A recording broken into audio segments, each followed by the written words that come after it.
Hi, and welcome to the very first episode of From Barks to Business, a Brooks Braithwaite podcast.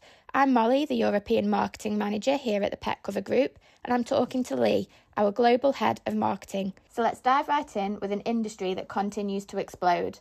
With nearly 36% of UK households now owning a dog, the dog walking industry is thriving. So what do you think is fueling this remarkable growth in demand for dog walking services? Thanks, Molly. First of all, thank you very much for having me. Well, there's a few things going on here. These days, a lot of people live in flats or homes without much outdoor space, but giving up their dog simply isn't an option. So they turn to professionals to help keep their pups active and happy. And let's be honest, life is busy. With so many people back in the office or juggling hybrid work schedules, finding time for a daily walk isn't always easy. That's where dog walkers come in. They're a bit of a lifesaver for both dogs and their humans. That's really interesting, especially when you think about how working from home hasn't slowed things down as much as people thought it might. So who's actually hiring dog walkers these days and what's driving that choice? Absolutely. Well, it's a real mix. You've got working professionals, busy families, older owners, and people dealing with health issues, all of whom need a helping hand. And then there are the high-energy dogs like Labradors and Border Collies, who seem to have endless batteries. Their owners often need extra support to keep up. That's why having flexible, tailored services really matters. One size definitely doesn't fit all when it comes to dog walking. So really, it's not just about walking the dog, it's about supporting whole households and filling in the gaps where busy lives can't. With that in mind, let's dive into what it really takes to turn a love for dogs into a proper, professional and of course legal business. One thing we hear a lot from our community is, do you actually need formal qualifications to become a dog walker, or is hands-on experience enough? And then there's the legal side. What do you need in place to make sure your business is built on solid ground? Well, there's no real legal rule to say that you have to have a formal qualification to be a dog walker, but real hands-on experience with dogs is an absolute must. That said, doing courses like Canine First Aid or City and Guilds Level 2 in dog walking can really boost your credibility and prepare you for tricky situations, like if a dog becomes suddenly ill or is sick. Volunteering at kennels and shelters is another great way to build your skills and confidence before diving in professionally. That all makes sense, but let's shift gears for a moment and talk about the legal side of things, insurance, contracts and those all-important council rules. What do new dog walking business owners really need to have in place to stay protected and avoid any nasty surprises down the line? Well, insurance, it's non-negotiable. At the very least, you need to have public liability cover, but going for more comprehensive policy is definitely the smart move. Some councils also require a dog walking licence, especially if you're using public parks or open spaces, so it's worth checking the local rules and where you live. And make sure you do it really early on in the stage where you're actually trying to build your career as a dog walker. And don't overlook the paperwork. A clear service agreement and a vet release form help protect both you and your clients. It sets expectations, defines responsibilities, and keeps everyone on the same page. So it's clear that being professional starts with being prepared. But what about the financial side of things? Let's get into the money talk. What does it actually cost to start a dog walking business here in the UK? And what kind of income can new walkers realistically expect as they grow their client base?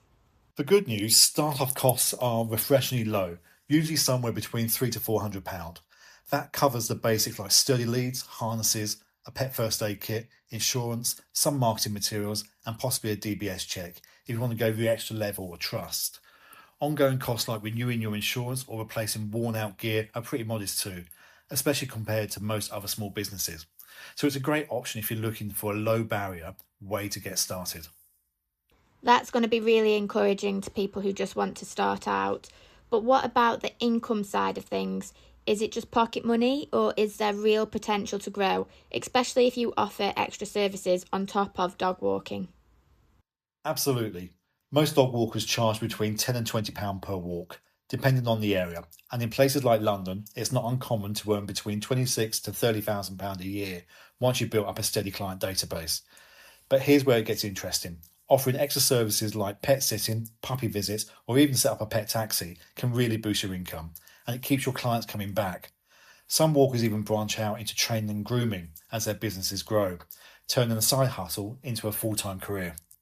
So it really sounds like being adaptable and expanding your services can make a big difference. So next up, let's talk about standing out.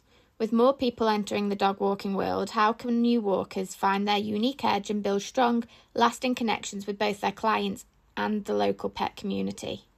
Thanks, Molly. Well, standing out is where it really starts with knowing your audiences. Maybe you focus on elderly owners, busy professionals, or even specialise in certain breeds that need a bit more attention. Offering things like flexible scheduling, personalised updates goes a long way in building trust.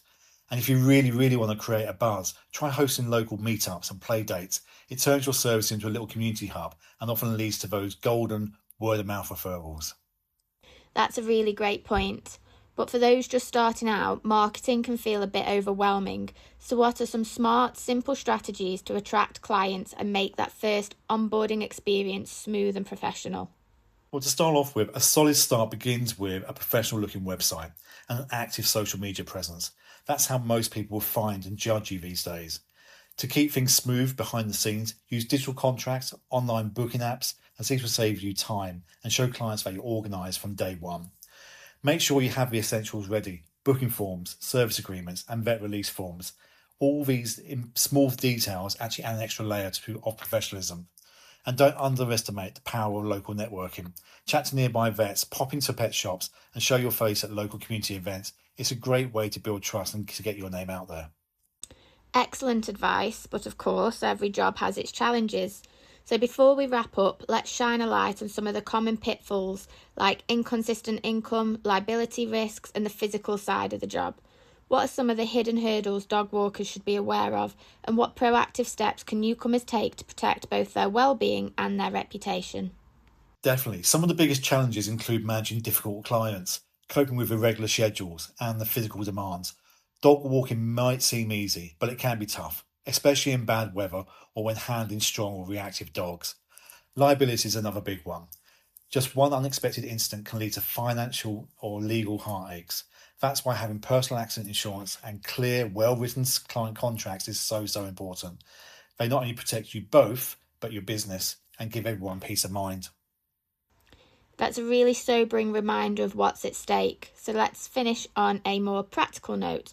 What tips can you share for handling emergencies calmly, keeping a healthy work-life balance, and making sure your business keeps growing, even when things slow down during seasonal dips?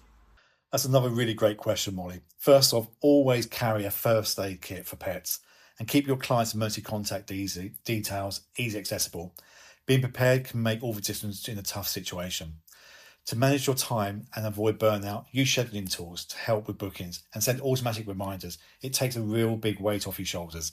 And don't be afraid to set clear working hours from day one.